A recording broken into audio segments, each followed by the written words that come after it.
Okay, so I've been a landscape painter for a long time. And for better or worse, I've always had a certain anxiety about this, or a sense of the absurdity of painting the landscape. I've also been aware of a problematic status landscape painting has, as it's associated with this burden of sort of being associated with privilege and property and power. And I often ask myself, where exactly do I fit into this once grand tradition?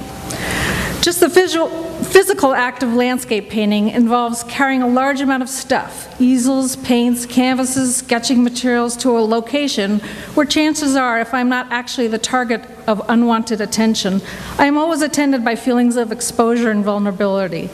Again, the question of it being maybe somehow unseemly for a woman to leave hearth and home and stand alone beside a road to paint.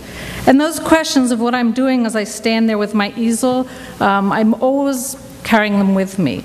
So in my moments of doubt, when I wonder what exactly my project is, I do what artists have always done. I look to the history of my form. Does it help me to look to the past, to the history of American landscape painting? There are certainly beautiful paintings to inspire me, with exquisite paint, shimmering light, and transforming atmosphere. Or is it true, for example, that women landscape painters of the 19th century were merely embroiderers, as I was told as a graduate student by Neil Welliver? Is it true that they were never really able to leave their squalid kitchen gardens? There certainly were no women landscape painters of the early 19th century, except Greater X, who we have known about. In the later half, they seem to look more to Europe for their mission. The great movement in American art that was the 19th century landscapes seems not to have interested or else included any women. The national project defining our American values and aesthetics and our political power and motivation was the province of male aspiration and glory. That sounds like quite a project too.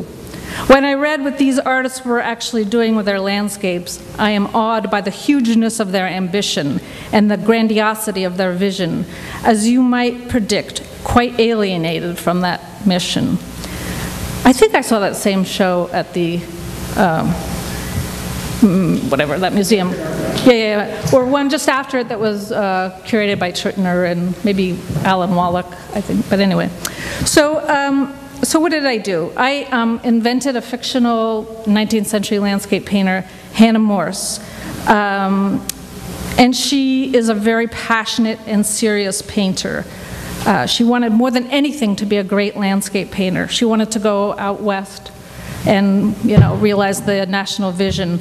But not having access to all that was necessary to realize this dream, she seemed to have invented or navigated her own course, even if that course was circumscribed by the fields and woods around her home. So she's kind of a strange person. She would get glimmers of what she should be thinking about in terms of landscape. And she understood a little bit about the picturesque, and she knew it had something to do with the point of view. So she elevated her French easel there on stilts, and then she had to paint on a ladder, which was not really that convenient. In another invention of hers, she somewhere picked up the idea about the sublime, and then about this idea of domesticating the sublime. And so she made herself a curtain, which she would go out and hold up, and then she would have to fasten it to her easel so she could paint a softened landscape. In another adoption of a landscape convention, she understood this idea of a repoussoir. I remember learning that myself. And so she put the tree into the wagon, which she thought, well, then that will take care of that, because she can just drag that wagon around. So you can see that this is an interesting character. But now I'll have the next picture. So about 20 years ago, I moved to upstate New York, and as a landscape painter and professor, it was not a landscape that I would have chosen. I was very unfamiliar with it, and I'm essentially a backyard painter. I paint where I am. So to move all the way from the Piedmont to upstate New York was very difficult. And it's a hard landscape. It's old, it's rugged, it's gray. It's the home of the Haudenosaunee reservation, that's not what they call it, nation. And so this sign here, for instance, is on 81, which is the big route north, and I wanted to paint this a lot. Somebody suggested, oh, you would really like to go onto the nation and paint, but that didn't feel right, so eventually I painted this sign. Okay, I'll have the next. So the landscape, I said I'm a backyard landscape painter. The area where I have been painting, which includes that sign, is sort of an area of old farms and encroaching suburbs, quarries. So this is one end of my road, and now it is a Lowe's store. This area here is right down the road from me. It's called mitigation. Every year there's some new construction, something or another, to try and get the water to go the way they want to get the water to go. So I've painted that area numerous times. Okay, I'll go on. These three paintings are on the other end of my road. They're called Snooks Pond Estate. And Snooks Pond was an ancient, well, let's say antique, watering hole. It was in a glacier lake. It was a beautiful, beautiful place. It was bought by our big developer, and you can see development starting to encroach there. And these are just 3 little trees that were planted across the entrance to where they're developing. I'll have the next one. This is the oil tank that was left there down by Snooks Pond. You can't see the pond, it's right behind there. The developer bought the land and knocked down all the trees, and this is how it looks now. I don't know exactly what's going to happen with that. You can go to the next one. Then he drained the pond, the lake, and these paintings here are just plein air paintings that I did down on the spot, which is, my method is a combination of observed landscapes on site and drawings, and then the other paintings you've seen have been done in the studio. But I really wonder, and I wondered when I did these paintings, like how can I show this transformation of a landscape that I've witnessed for 20 years? You know, just, does it mean anything if I do a painting of one stage? Is that significant? But anyway, artists just keep doing things, and I'll just keep painting it as it changes. Okay, I'll have the next one. I brought these here because these are Ireland, and the reason I brought them is because, well, I get very sort of intense about where I live and sense of place. I've been a couple times for residency in Ireland, and there it's just like free, paint outside, color, beauty, whatever, because I have no real associations with the landscape, and luckily the economic boom hadn't quite reached to County Mayo, so it's still quite beautiful and untouched, and it's a great place to go paint. So then I come back to Central New York, next one, and this is what I'm working on recently. This is called the Solvay waste bed, which is funny. So you were just talking about soda ash. Onondaga Lake in Syracuse is the most polluted lake in North America, or maybe the second most polluted lake, and it's polluted from making soda ash, because Syracuse has really great limestone and really wonderful salt. That's the combination. So they had the largest soda ash manufacturing in the world. They dumped it into Onondaga Lake, and then when they the residue, and then when they couldn't do that anymore, they put it onto this landscape and totally sterilized the landscape. And this right here is part of it only, and this shows the beginning of a garden who a professor at the Environmental Science and Forestry School is making. There's also cloned willow plants there. It's an amazing place, and I think of it as a kind of a sense of like Eden. Not exactly, but it's a beginning place. Things are just starting, so you can go to the next one. It's a very strange landscape.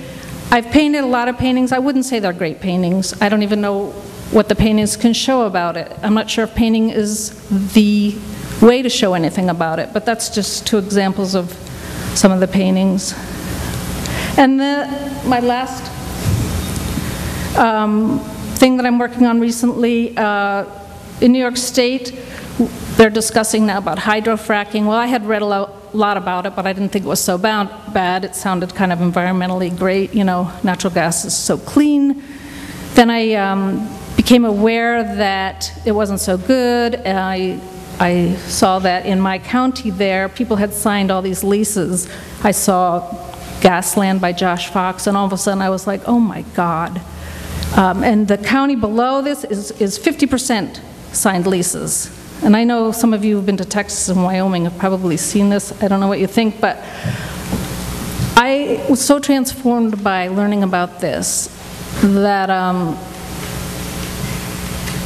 it's kind of changed my life. And I haven't really resolved what that means, but if you go to the next thing, I just thought, well, wow, you know, these people who live here, because by now I think this is a beautiful landscape where I live. It's just beautiful. I mean, it's subtle, it's whatever. So people live here. You know, this is so close to where I live. This beautiful place, there's horses and everything, and there's leases for this gas drilling all through here. So I thought, wow, maybe this is what I'll do. I'll do this, I'll get all the artists I know, and we'll go out and we'll just make pictures of all these places that people don't even look at. They don't really recognize. It's not reflected back to them where they live. So that's what those paintings are. And then I'll just end again with a few pictures of Hannah Morse, because I still, here she has a couple inventions. She has this sort of plucky optimism that science can save us or save her, and that she can go out and find empirical information, evidence. This is a spectrometer she invented, that one on the left. It measures the color in the atmosphere, or so she thinks. And this one here, she is trying to measure the electromagnetism, and I'm not sure why. So that's that.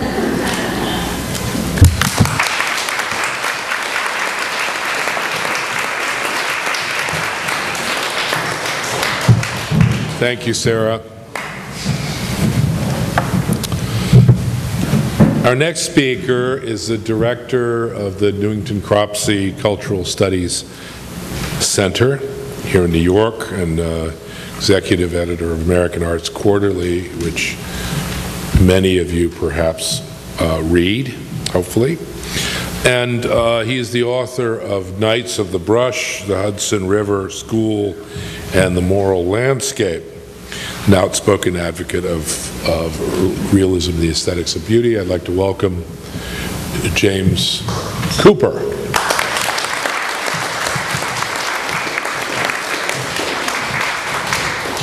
if I can navigate this landscape.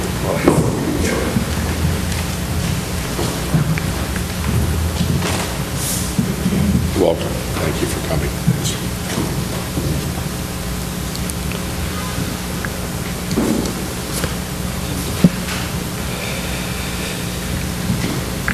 When James McElhinney, who I thank for inviting me here, called me, I was down in North Carolina and didn't have a chance to give it much thought about the subject, but in preparation I began to go through my idea of the usual jihad I would perform, deliver about contemporary art, whatever the subject, landscape, figure, whatever, or abstraction or whatever.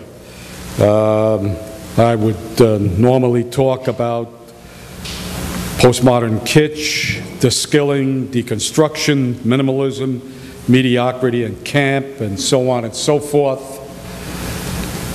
In contrast to the beauty, the spirituality, the sublime of the Hudson River School. Since I've come back, I've been encouraged, first by the show up at Boscobel, and some of the work I've seen here, and two exhibitions that are just opening up next week.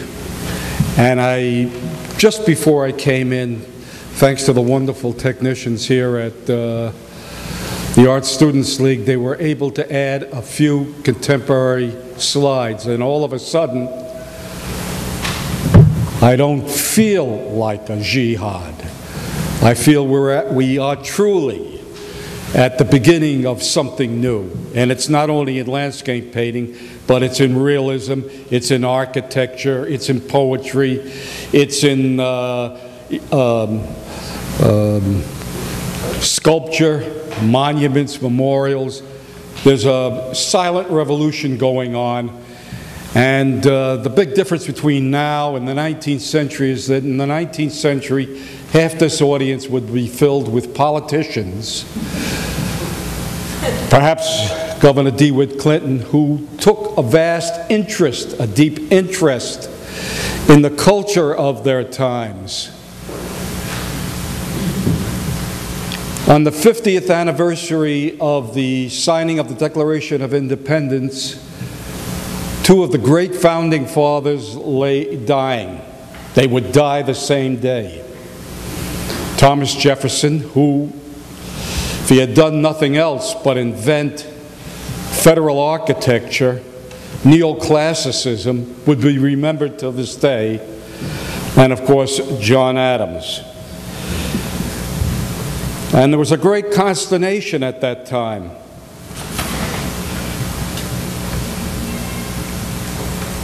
The passing of the last of the founding fathers, who will be left to guide the nation? There was a great deal of consternation in the newspapers and articles written at that time. In the meantime, there were several European empires that had desires to chip away at our, should I use the word now, manifest destiny. There was already succession from the southern states. But powerful cultural influences held the nation together. In 1825, Thomas Cole leaves an emigre, a recent emigre from London, from England, leaves New York City, goes hiking up the wilderness, where our foundation is, the wilderness, with all these highways, and makes several plein air sketches of the wilderness up there, and he brings them back, and he sticks them in, gets permission to put them in a window of a shop where three friends are passing by. John Trumbull, the president of the American Academy of Art, which was just beginning; William Cullen Bryant, the poet and editor of the New York Post; William Dunlap, playwright and portraitist; and Trumbull, the famous history painter, whose many works are down in Washington, exclaimed, "This youth has done what I have all my life attempted in vain." In other words, what Thomas Cole, who was not born here, realized just by looking at the landscape, by looking at this new world, he instantly grasped who we were as a nation, what we stood for, what we believed in. And I'm thinking of a wonderful book written by Jim Kunstler called The Geography of Nowhere, which is what my tentative title was before I began this. He suddenly invented the geography of somewhere. At the same time, at that very same time, America is experiencing the Great Awakening. Is this the first slide? It wasn't changed around. Okay. Move on to the next one, please. Thank you. Stirred by the publication of one of America's greatest theologians and philosophers, and inadvertently, in my humble opinion, one of America's greatest art critics, though he never uses the word art. But to have a cup of coffee with me sometime, and maybe we'll discuss why he is such a great art critic. The religious revival that's roared across America so fiercely for 30 years New York State and parts of New England were referred to as scorched earth. And the Hudson River School, those painters that joined Cole, Asher B. Durand, Frederick Church, Jasper Cropsey, Sanford Gifford, Albert Bierstadt, John Kensett, and others captured this spiritual exaltation, replacing the secular enlightenment of the founding fathers. In their paintings, it's not just about art. It's not just about landscape. It's about American exceptionalism. It's about manifest destiny. It's about conservation. It's about beauty in nature. These artists sought to protect the environment against uncontrolled industrialization and exploitation. This may come as a surprise to some of you. The Smithsonian exhibit of Thomas Cole accused him of being a Whig supporter and in the pay of the great industrialists. It's just to the contrary. Cole writes, get on to the next slides. To the next one, please. All right. These copper-hearted barbarians are cutting down all the trees in this beautiful valley, of which I have looked so often with a loving eye. If these railroad men were not so blind and insensible to the beauty of nature, the great works necessary for the purpose of commerce might be carried on without destroying it. He also wrote, I am not a leaf painter. I have higher conceptions than mere combination of inanimate, uninformed nature.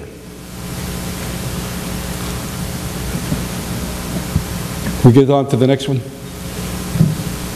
The next. We may come back.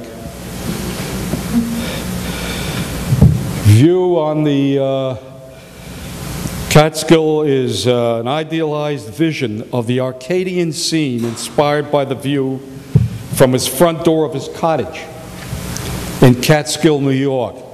By the way, he had to use his imagination because most of this landscape had already been destroyed, chopped down, cleared. Progress was coming. He didn't welcome it. Can we go back? Back. Back. One more. That's it. Thank you.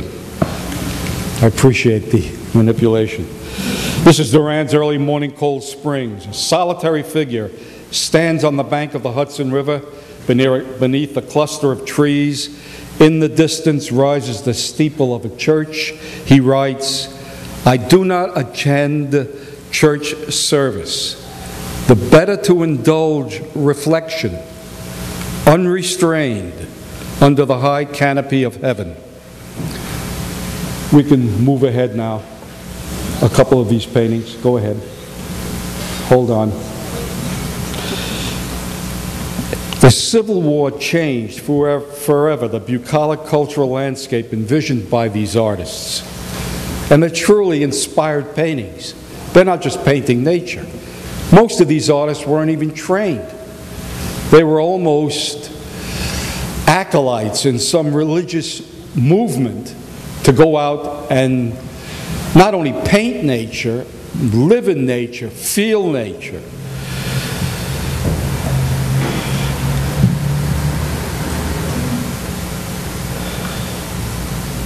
Church's Twilight in the Wilderness and Cropsey's, which we see here, Autumn on the Hudson, both painted in 1860, project the somberness, a darkening of the national mood. In Cropsey's scene, the sun's celestial rays struggle to break through the dark clouds gathering over the Hudson. After the Civil War, John Kensett and Sanford Gifford softened the religious stiffness of proselytizing of the earlier works. Their style eventually developed into what we call luminism. Next. Next. Oh. Gifford's Catskill Clove.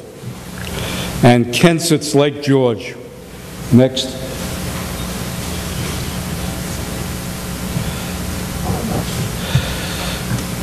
The light is concentrated in the mist above the waters, in the foreground, rather than in the sky. See, the shift from heaven is coming down to earth. This approach to landscape painting encouraged artists to become more painterly. The flatness of the background, the phlegmatic brushwork introduced the first signs of modernism into American painting, which eventually would become Impressionism and so forth. The point is, the Hudson River School is not a bunch of pretty pictures, nor were they interested in art for art's sake. Mostly self-taught, they desired to express the noblest projections of what they believed the new world, the second Eden, could become. Can we look at the next painting? That's Jasper Cropsey's Temple of Neptune. As someone already earlier mentioned, the Americans went to travel to Italy, and they met up with the German Nazarene school and the German Romantics, who had already conceived the same idea for landscape painting. It's interesting because both nations were new, and at that time, the Germans yet had not created a unified Germany, so their Friedrich and Bachland and Feuerbach and von Carlsberg were all thinking about the landscape, unified, divine, inspired. Next.